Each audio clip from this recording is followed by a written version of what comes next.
1930 Moscow time, September 21st, 2025. At Putin's luxurious Crimean guest villa, an exclusive event is underway for Russia's elite. But in just 43 seconds, their confidence in control and war will be reduced to smoke and rubble. Miles out in the Black Sea, a 16-foot phantom slices through the waves. This is the Magura Fem-5, a Ukrainian drone boat designed with a fiberglass hull that glides like a shark, nearly invisible to radar. Hidden inside its belly are 6 OSAF-PV drones.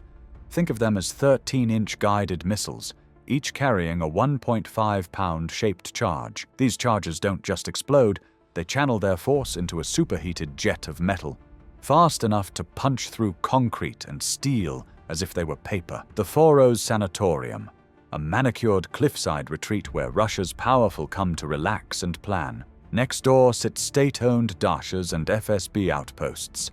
Take out this place and you don't just embarrass the elite, you blind a command node and widen Ukraine's lifeline for grain shipments. The Magura slows.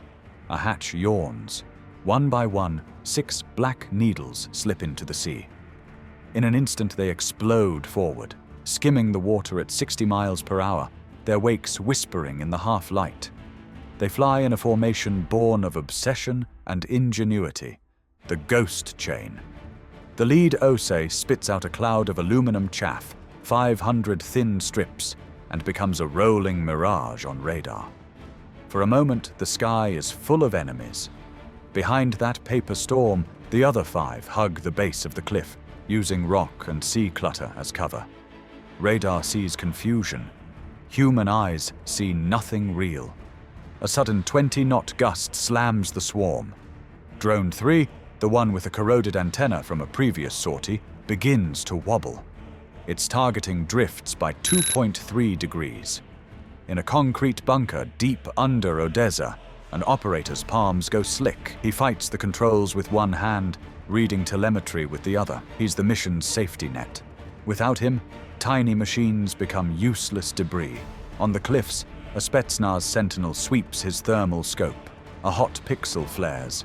He raises a directed energy drone gun and fires. The decoy drone fries, sparks, and dumps into the sea. He radios in a kill. He thinks he's won. He hasn't. Because those he shot at were designed to be seen.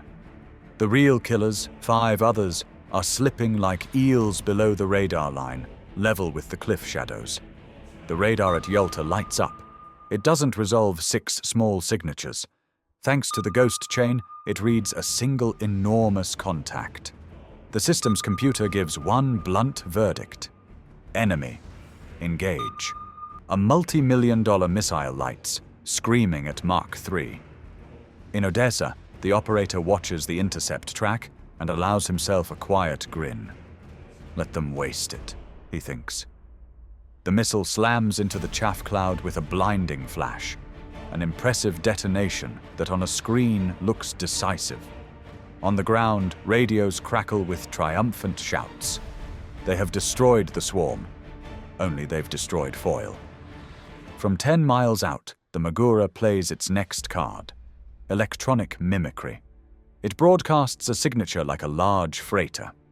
On a Russian patrol boat's console, a new high-priority target appears, and the boat peels away to hunt it, clearing the final corridor toward the cliff, and Su-30 rockets from the runway, afterburners ripping the night. A 40-ton Predator built to rip the sky apart. How do you beat a jet? You refuse to be the sky's game. The swarm splits. 2 drop into sea clutter, near invisible. 3 pop to 200 feet, visible but moving.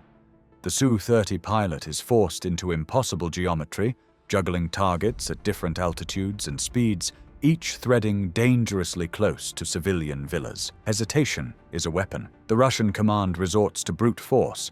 A 5-mile-wide EW blanket floods the frequencies, a wall of static designed to blind and silence. Screens go white in Odessa. For a few breathless seconds, the drones are on their own. Their AI, however, was built for exactly this. When links die, gyros and inertial guidance take over. The OSA's instincts do what jammers cannot: navigate by physics, not signals. On the cliff, a squad opens fire. Tracers lace the night. One OSA is torn to flame. The others press on. Back in the bunker, the operator reads 20 seconds to target. He breathes shallow. Hold steady. He whispers to a machine no bigger than his hand. One OSA alters its transponder and screams a civilian IFF code, mimicking a passenger jet on a collision course with a school. The Russians freeze, shoot and risk catastrophe, or hold and let a strike proceed. Confusion fractures command. That hesitation is the last gap Ukraine needs. As commanders argue, the 4 true drone assassins slip through the radar shadow and aim for their single ceremonial prize, the main hall at Foros. 43 seconds remain. Inside the seaside compound, chandeliers glimmer over white tablecloths. A handful of senior Russian officers sit over tea and vodka, their conversation thick with war maps and projections. Outside, guards smoke by the gates, their rifles slung low, relaxed. The cliffs feel like a shield. The Black Sea feels like distance. That's when the first OSA clears the horizon. Silent, unseen, a shadow racing at 60 knots, hugging the contour of the rocks. A young sentry catches it with the corner of his eye. At first, he thinks it's a jet ski, until the lights strobe red. By the time he raises his radio, the lead drone is less than 300 meters out. The first drone slams into the outer blast wall, detonating its 60-kilogram warhead. The shockwave shatters glass across the compound. Guard towers crumble. Sirens rip the silence apart. Panic surges. The surviving drones split into pairs. 2 dive low toward the communications relay tower perched at the edge of the cliff. The others thread straight toward the heart of the compound. The hall, the villas, the luxury dakas.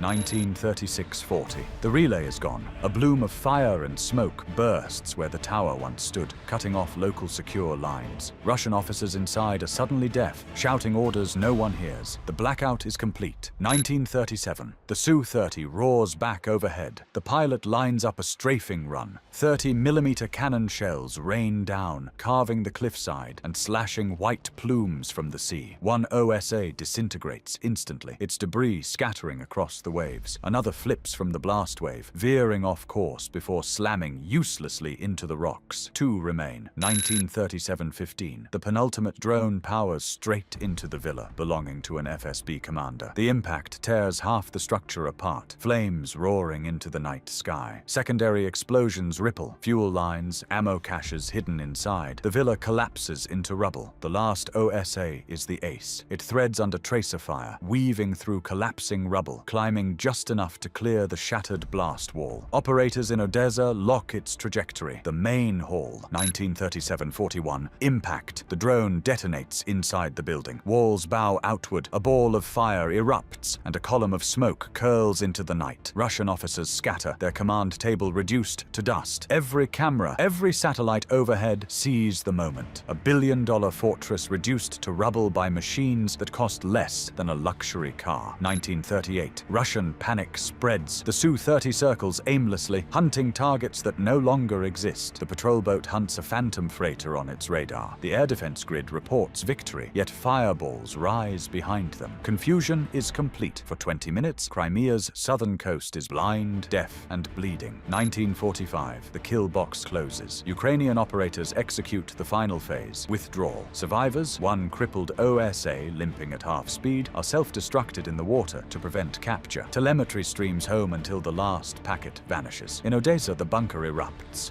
Screens replay the detonations in grainy infrared. Operators hug, curse, and whisper, "We got them." But above the celebration hangs a truth. This was not just a strike on a compound. It was proof. Proof that no coastline, no fortress, no air defense system can hold back the swarm. In Moscow, the shockwave is political. Within hours, emergency meetings convulse the Kremlin. Intelligence chiefs demand answers. How could drones, built in garages and labs under siege, shatter a billion-dollar shield? How could could operators outsmart jets, radar, and missiles with machines that look like toys? The answer is simple. In this war, ingenuity beats iron, and the echo of Foros will travel further than the fire ever did. To every hideout, to every cartel, to every regime betting on steel over thought, the era of swarms has arrived. 2010, Sevastopol. The Russian Ministry of Defense announces victory. Broadcasters repeat it. The swarm was intercepted. All threats destroyed. Footage of the missile intercept, the one that hit nothing but foil, loops across state TV. Officials smile. Anchors nod. The narrative is secure, but outside the studio, smoke still billows from Foros. Civilians post shaky phone clips online. Fireballs blooming on the cliff. Villas gutted. A hall in ruins. Within hours, the Kremlin's version is exposed. 2030, Washington. Across the Atlantic, secure lines light up. Intelligence briefings confirm what the videos already showed. Ukraine didn't just harass Russia's Black Sea coast. It carved a hole through the shield. The attack sends a message louder than any missile test. The balance of power is shifting. Pentagon analysts underline 3 truths. A swarm can saturate defenses no matter how expensive. Deception, cheap decoys, false transponders, mimicry is worth more than brute firepower. Elite sanctuaries can fall overnight, no matter how far from the front line. 2100. The Kremlin. In a sealed room, generals argue over footage. Some demand retaliation. Others whisper about negotiations. All know one thing. The myth of invulnerability, the aura of control, was shattered in under 10 minutes. The strike wasn't just physical. It was psychological warfare. The message was clear. If Ukraine could reach Foros, it could reach further. Every commander in Crimea now sleeps lighter. Every villa, every base, every silo feels exposed. 2130. Back in Odessa, the operators replay the footage again and again. They study telemetry, not for celebration, but for iteration. Every drone lost is a lesson. Every strike that hit is a template. They're already designing the next swarm, the next deception, the next impossible mission. One officer writes in the logbook, "Tonight, the future wasn't just tested. It was proven, and the future is small. The future is fast. The future comes in packs." 2200. Global echo. From Pentagon to NATO bunkers, from Tehran to Beijing, military planners pause. The war in Ukraine just turned into a global showcase of 21st century combat. Armies are asking the same question. How do you fight shadows that cost $30,000 each but can level billion-dollar targets? The answer isn't clear. What is clear is this: swarms are no longer experiments. They are doctrine. This was not just a drone strike. It was a message. $1 billion in defenses crumbled under a few machines no bigger than jet skis. A luxurious sanctuary turned into a smoking crater. And across the world, militaries took note. Because the next time a swarm rises, it might not be over the Black Sea. It might be anywhere power believes itself untouchable. And when it comes, there will be no warning, only the hum of machines. This was the night Foros burned.